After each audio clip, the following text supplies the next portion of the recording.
Welcome back to my another blog. Hello my beautiful सखियों, आप सब लोग कैसे हो? आई होप आप सब लोग बहुत बहुत अच्छे हो गए। और इस समय गुड आफ्टरनून हो रहा है, दोपहर का टाइम हो रहा है। सारा काम फिनिश करने के बाद मैंने सोचा ये दीवान को भी सही कर दूं और जितने गर्म कपड़े हैं उनको उठा के रख दूं, क्योंकि सारे कपड़े बाहर पड़े हुए हैं तो इतना मैसी घर लगता है। अब ठंड भी लगभग चली ही गई है और ये दीवान को मुझे साफ़ भी करना था, क्योंकि बहुत दिन से इसकी क्लीनिंग नहीं हुई थी। तो मैंने सोचा इसको डस्टिंग भी कर दूं। तो सबसे पहले मैंने सूखे ग्लव्स से ही इसको पोंछ दिया है। और ये माइक्रो फाइबर का क्लोथ्स है तो ये बहुत अच्छा है। और साथ में उसके बाद मैंने फिर कॉटन के कपड़े से इसको पोंछा है। और देखिएगा आप कितनी डस्ट है इसमें, इसलिए फिर हल्का सा उसको कॉलिन डालकर फिर हमने पोंछा है, जिससे सारी डस्ट उसकी निकल जाए। अब चलिए एक पुरानी सी बेडशीट बिछा लेते हैं, क्योंकि कपड़े अब हमें रखने हैं तो उसका बहुत ध्यान रखना पड़ेगा कि उसमें और कपड़ों में डस्ट ना आए। और इतने सारे अलमारियों में कपड़े हैं कि देखकर बहुत ही उलझन हो रही है कि कैसे कहाँ रखे जाएंगे। तो चलिए इसके लिए भी एक छोटा सा सोल्यूशन ढूंढा है मैंने। मीशो से मैंने एक ये बैग मंगाए हैं, जो 12 का पूरा हमारा कॉम्बो है और काफ़ी अच्छा है। इसको यूज़ करने के बाद बहुत अच्छा सेटिस्फेक्शन मुझे मिला।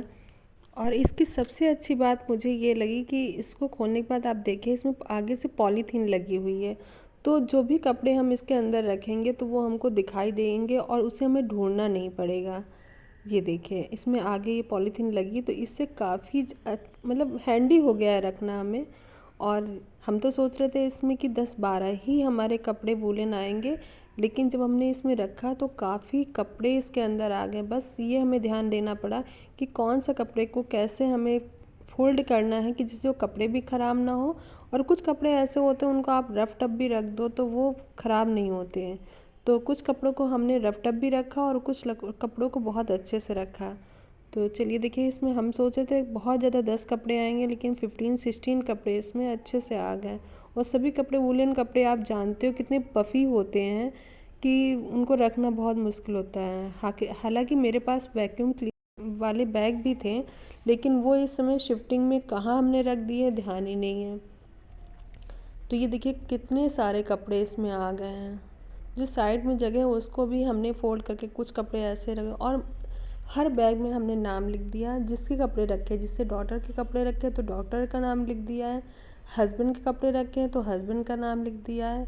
और बेटे के कपड़े तो ऐसे हैं कि वो अब रखने वाले होते ही नहीं, क्योंकि नेक्स्ट ईयर वो उसको आते ही नहीं, अभी उसकी ग्रोइंग एज है।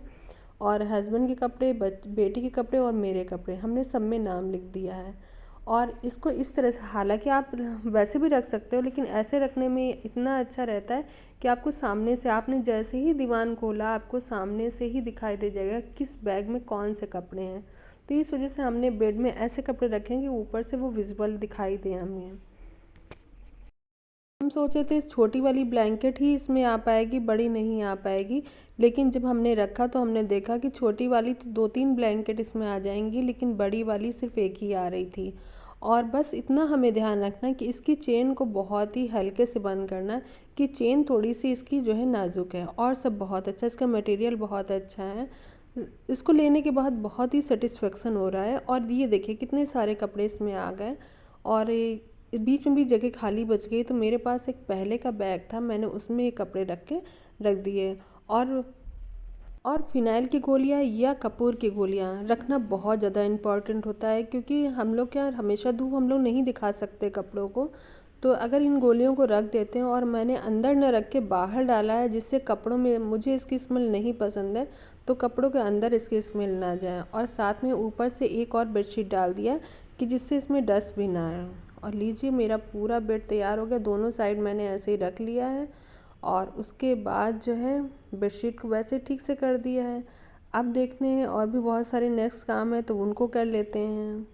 ये मेरे पास कुछ केक के नीचे का बेस रखा हुआ था, तो बहुत दिन से मेरा मन था ऐसा कुछ स्पेशल बनाऊं, लेकिन क्या बनाऊं समझ में नहीं आ रहा था। आज रैंडम ही कुछ दिमाग में सूझा और मैंने बनाना शुरू कर दिया।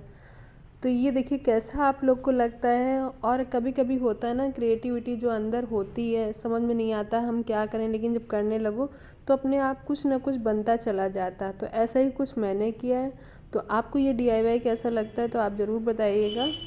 और ये मैंने रैंडम बनाया है, कुछ भी सोचा नहीं, कुछ भी बनाती चली गई हूँ। और ये सारे फैब्रिक कलर हैं जिनको हम थोड़ा सा क्लीन भी कर सकते हैं या गीले कपड़े से भी पोंछ सकते हैं, तो ये ख़राब नहीं होते हैं।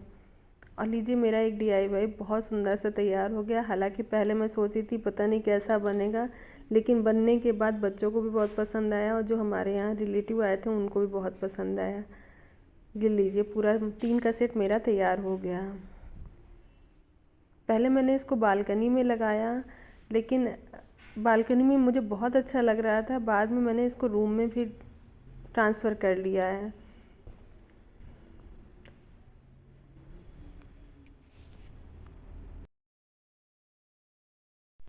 आज बची हुई कुछ रोटियां रखी हैं, तो कुछ उसका स्पेशल सा बनाते हैं।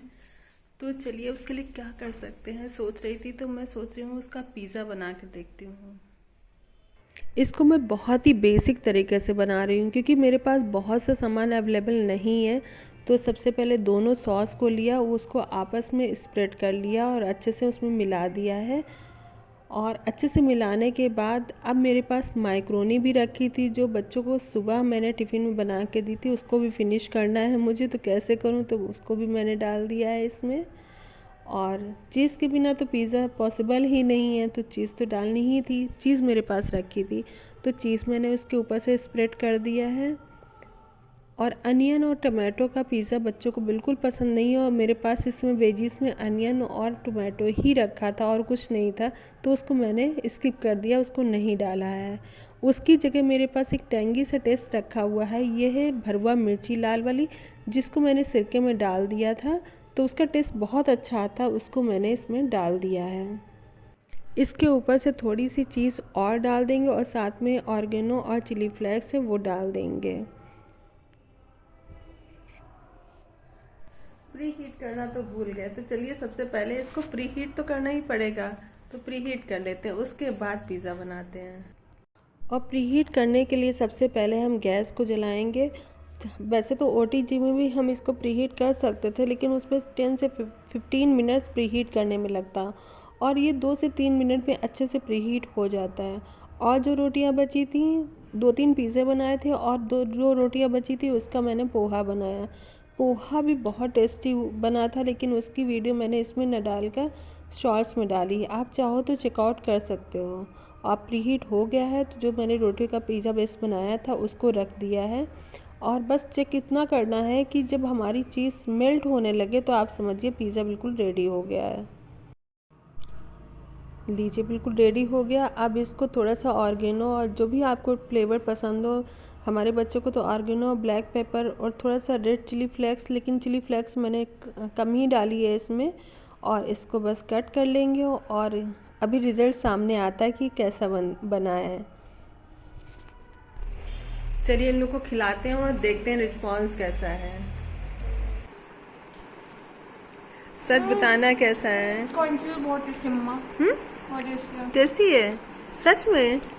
अच्छा आरू तुम भी खा लो आकर, बाद में पछताओगे जब खत्म हो।